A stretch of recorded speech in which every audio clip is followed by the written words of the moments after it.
Most English learners spend years mastering grammar rules that native speakers barely think about.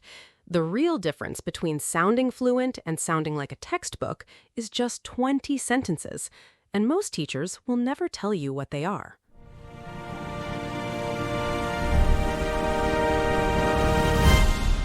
Alex, can I ask you something kind of embarrassing? Of course. What's up? So, I have been studying Spanish for almost 2 years now. I know hundreds of words, I have done the grammar drills, I have memorized the verb conjugations, I have practiced writing full paragraphs. But when I actually sit down and talk with a native Spanish speaker, I freeze. And the conversation feels stiff, like I am reading aloud from a manual. Oh, I know that feeling so well. I had the exact same problem with French. Right? And I finally figured out what the problem was. It was not my vocabulary, it was not my grammar, it was that I was missing about 20 sentences. Just 20 sentences that native speakers use every single day. Wait, 20 sentences changed everything for you? 20 sentences changed everything. And today, we are going to hand those sentences directly to you. Hello and welcome back to Fluent English Podcast. I'm Alex. And I am Emma. Today's episode is one I have genuinely been looking forward to because we are covering something that almost no English textbook ever teaches you. That is right. We are talking about 20 sentences that will make you sound fluent in everyday English. Not complicated sentences, not advanced grammar, just 20 phrases that native English speakers use constantly in coffee shops, at work, with friends, with strangers. And when I say constantly, I mean every single day, multiple times a day. These are the sentences that hold real conversations together. They are the connective tissue of fluent English. Now, before we get into the sentences themselves, I want to tell you a story because I think this story will make it clear why these phrases matter so much more than most learners realize. Yes, this background is important. Stick with us for a few minutes on this. So, a team of researchers at Cambridge University spent years doing something unusual. Instead of studying textbooks or academic writing, they recorded real, everyday English conversations. Not scripted dialogue, not movie scenes. Real people talking to each other in their actual lives, in kitchens, in offices, on the street. And they compiled all of those recordings into a massive database called the CAN Code Corpus. CAN Code stands for Cambridge and Nottingham Corpus of Discourse in English. Essentially, it is a giant archive of how real British English speakers actually talk. And the researchers behind this project, Ronald Carter and Michael McCarthy, found something that genuinely surprised the linguistics world. More than half of everything native speakers say in everyday conversation is not constructed fresh from grammar rules. It is pulled from memory as pre-formed chunks, ready-made phrases that native speakers have used so many times that they come out automatically. So native speakers are not building sentences word by word from scratch, the way learners do. Not most of the time, no. A huge portion of natural speech is almost automatic. These researchers called them formulaic sequences, language that comes as a complete package, not as individual pieces. That is both fascinating and a little bit humbling as a French learner. Because when I'm in France and I'm trying to have a conversation, I am absolutely building every single sentence from scratch. Subject, verb, object, gender agreement, tense. My brain is working overtime the entire time. And that is precisely why it sounds like you are reading from a grammar exercise rather than having a real conversation. Totally true. Fair enough. Now, fair enough is actually one of our 20 sentences today, by the way. Really? It is that significant? It is that significant. Native speakers use it to signal acceptance of someone's point, even when they don't fully agree with it. It ends small disagreements, it keeps conversations moving forward. It's a social tool as much as a language tool. I love that. 2 words and they do enormous work. Let's go a little deeper into the linguistics here, because understanding the why makes these sentences much easier to remember and use. There's a linguist named Michael Lewis, and he developed something called the lexical approach to language teaching. His core argument was that language is not grammar plus vocabulary, language is chunks. Instead of learning individual words and then learning grammar rules to connect them, Lewis argued that we should be learning multi-word units that naturally occur together, whole phrases stored as single items in memory. So instead of learning the word matter and then figuring out how to use it, you learn the whole chunk, it doesn't matter, or what's the matter, or as a matter of fact. You learn the complete phrase the way a native speaker stores it. Exactly. And this is backed up by memory research. Alan Badley, a psychologist who studied working memory, found that our short-term processing space has strict limits. We can only hold so much information at one time.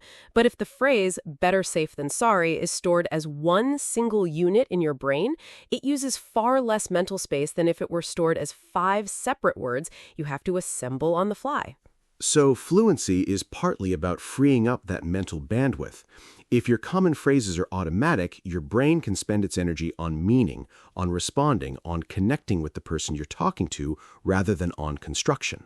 That is exactly it, and that is the job these 20 sentences do. They are conversational scaffolding.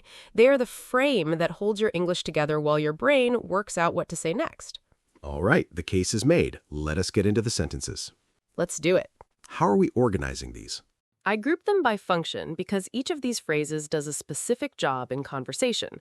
Some of them signal agreement, some of them buy you time to think, some of them soften what you are about to say, some of them react to surprise. When you understand what each one does, you know exactly when to use it. Smart. Let's start with the time buyers, because as a language learner, this is honestly where I struggle most. I need time to think, and if I don't have a natural phrase to fill that space, I just go silent. And the silence gets awkward, and then I panic. The dreaded silence. The dreaded silence, yes. Okay. Group 1. Phrases that buy you time or signal that you are processing. Number 1. Let me think about that for a second. Simple, natural, and incredibly useful. In French, I've learned the equivalent phrase, and it works exactly the same way. It tells the other person, I am still in this conversation, I am not lost, just give me a moment. And it does not sound weak or uncertain. It sounds thoughtful, like you are taking the question seriously. Number 2. Number 2. That's a good question. I know some people feel this one is overused, and yes, if you say it robotically after every single question, it can sound like a stall. But used naturally and genuinely, it signals that you find the question interesting and you're about to give it real thought. It also makes the person who asked feel respected, which keeps the whole conversation warm. Exactly. And warmth in a conversation matters as much as accuracy. Number 3. Number 3.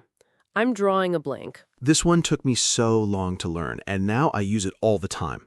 I'm drawing a blank means your mind is empty. You cannot remember something even though you know you should know it. I actually used this in my Spanish class last week. My teacher asked me a question, and in my head I was searching for the right Spanish word, but what came out of my mouth was, "Sorry, I'm drawing a blank," in English. My teacher laughed. The brain defaults to what it knows best when you're under pressure. Every single time. All right, group 2. Group 2. Agreement and empathy phrases. These are the sentences that show someone you are listening, that you understand them, that you are with them in the conversation. Think of them as verbal nods. Number 4. I know what you mean. Short, warm, immediate. It says, I have been there. I understand what you're experiencing. I'm not just hearing your words, I'm actually getting it. Number 5. That makes total sense. Notice the word total. Not just that makes sense, but total sense. That small intensifier makes the phrase warmer and more natural sounding. It's the difference between polite acknowledgement and genuine understanding.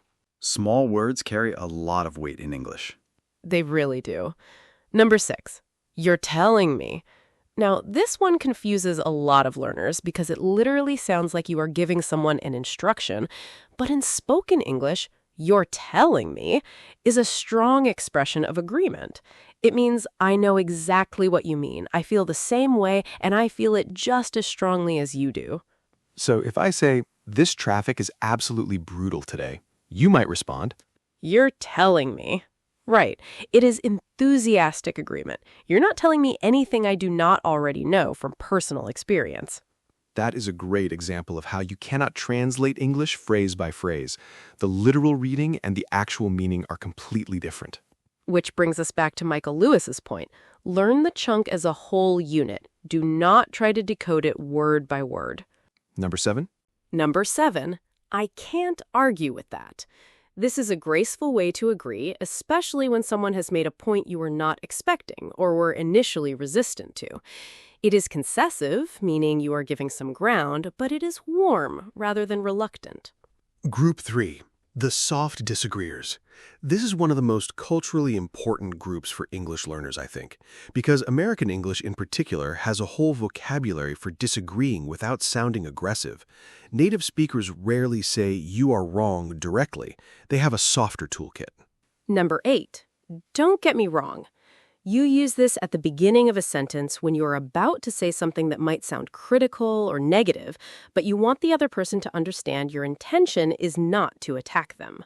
So it's a disclaimer. It comes first to protect the relationship before you say the harder thing. Exactly. Like, don't get me wrong, I really enjoy working here. And then you're about to mention something you find frustrating. Number 9.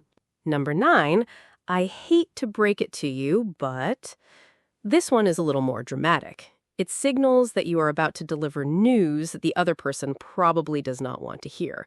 The phrase itself softens the delivery. It says, I am aware this is uncomfortable, but I care enough to tell you the truth. And it adds a tiny bit of suspense before the reveal, which actually makes people pay closer attention. Number 10, I'm on the fence about it. This is one of my absolute favorite English expressions. To be on the fence means you haven't decided. You see valid points on both sides, and you genuinely cannot land on one. I love the image it creates. You are literally balanced on top of a fence, and you could fall either way. Number 11 follows naturally. I could go either way. Same meaning as being on the fence, but even more casual. Native speakers use this for everything, from picking a restaurant to weighing in on a decision at work.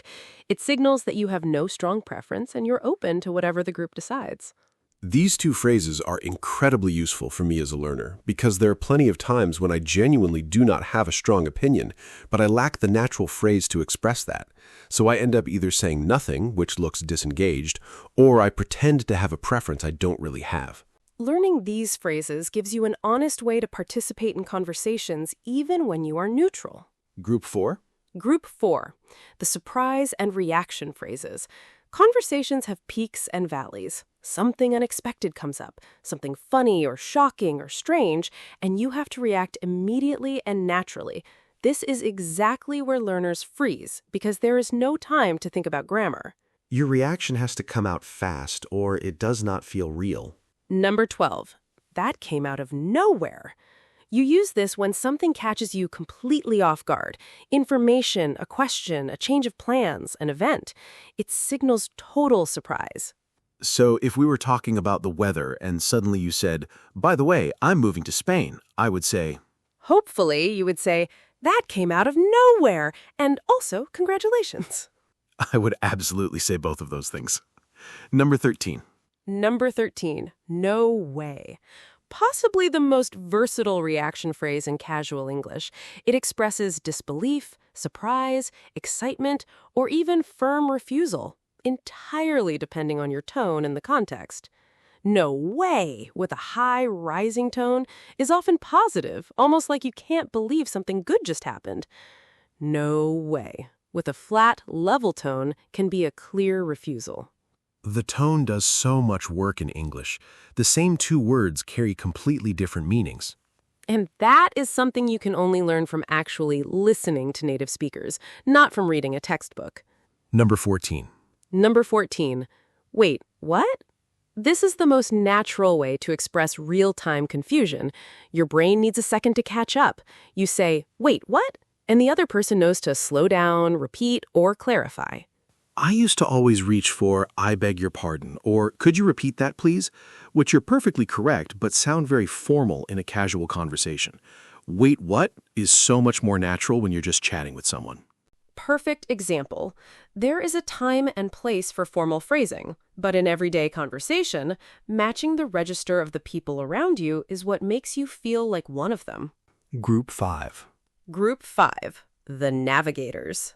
These are the phrases that help you steer a conversation, redirect it, clarify your position, or bring it back on track. Number 15. That's beside the point. I love this one for its quiet assertiveness. It means what you just said is not relevant to the actual topic we are discussing. It redirects without attacking. It takes a little confidence to use it well, but once you have it, it is enormously useful in any kind of discussion or debate. Number 16. To be honest with you, or sometimes just to be honest, or honestly at the start of a sentence, this signals that you are about to share a sincere, perhaps unfiltered opinion. It does not mean that everything else you have said was dishonest. It means I'm dropping the social filter for a moment and telling you what I really think. It is a trust signal. It tells the other person, pay attention, this is my actual view. Number 17. That's just the way it is. This one is used to accept or explain something that cannot be changed. The tone is resigned but practical. You're not happy about the situation, but you're not fighting it either. You are acknowledging reality. Like if someone complains that the subway is always delayed and you've tried everything, nothing helps, you might say, I know, it's frustrating. That's just the way it is. And this is worth flagging culturally. This phrase can sound dismissive if the other person doesn't feel heard yet. So you use it after acknowledging their frustration, not as a way of cutting the conversation short. Context and timing matter as much as the phrase itself. Number 18. Number 18. It goes without saying. You use this to introduce something so obvious it barely needs to be stated, and yet by saying it, you're actually emphasizing it. It goes without saying, but please double-check your work before you submit. There's something almost paradoxical about it. You're saying that something goes without saying, and then you're saying it. Welcome to English. The language is full of these little contradictions. Group 6, our final group, the softeners. These are the phrases that reduce friction, release tension, and make conversations feel comfortable instead of sharp. Number 19. It's not a big deal. This is one of the most generous phrases in casual English. When someone apologizes for something small or seems stressed about a minor mistake, it's not a big deal, releases the pressure. It says, I am not holding this against you. You can also use it about yourself. If you made a minor error and you want to reassure people, you might say, I missed the deadline by an hour, but it's not a big deal. We can still make it work. It minimizes, and minimizing strategically is a real social skill. And number 20, our final sentence. Our final sentence, and I saved my personal favorite for last. What's the deal with... Tell me why this is your favorite. Because it is so natural, so flexible, and it covers so much ground. What's the deal with this weather means, what is happening with this weather? I do not understand it. It is unusual. What's the deal with him means, why is he behaving that way? What is his problem? What's the deal with that new place on the corner means, tell me about it. Is it good? What should I know? It is a casual question opener that carries curiosity, mild confusion, and sometimes a little frustration, depending entirely on context and tone. And learners almost never pick it up from a textbook. A textbook would teach you, could you provide more information about that? Or, what is the explanation for this situation? Which are grammatically correct, but sound nothing like how real people talk. Okay, 20 sentences. Let me run through the full list one more time so listeners have it clearly. Please do. The time buyers. Let me think about that for a second. That's a good question. I'm drawing a blank. The agreement and empathy phrases. I know what you mean. That makes total sense. You're telling me. I can't argue with that. The soft disagreeers.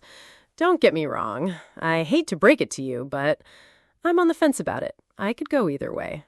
The surprise and reaction phrases. That came out of nowhere. No way. Wait, what? The Navigators. That's beside the point. To be honest with you, that's just the way it is. It goes without saying. The softeners. It's not a big deal. What's the deal with... And we introduced fair enough in our cold open, which rounds out the 20. I almost forgot that one. But honestly, I think that is a good sign. We used it so naturally at the beginning that it just blended into the conversation. That is exactly what fluency feels like. That is the whole goal. You did not notice you were learning. You were just listening to a conversation. And it stuck anyway. All right, let's close out with our vocabulary segment. This is where we revisit some of the words and expressions we use throughout today's conversation, besides the 20 main sentences themselves. First word, corpus. We talked about the CAN code corpus. A corpus, spelled C-O-R-P-U-S, is a large collection of written or spoken language that researchers use to study how language actually works in the real world. The plural is corpora, or sometimes corpuses. When linguists say they studied a corpus of conversations, they mean they analyzed a large database of recorded real speech. Next word, formulaic. We said that Ronald Carter described these phrase chunks as formulaic sequences. Formulaic means following a fixed, set pattern rather than being constructed freshly each time. Formulaic language is language that comes as a ready-made unit.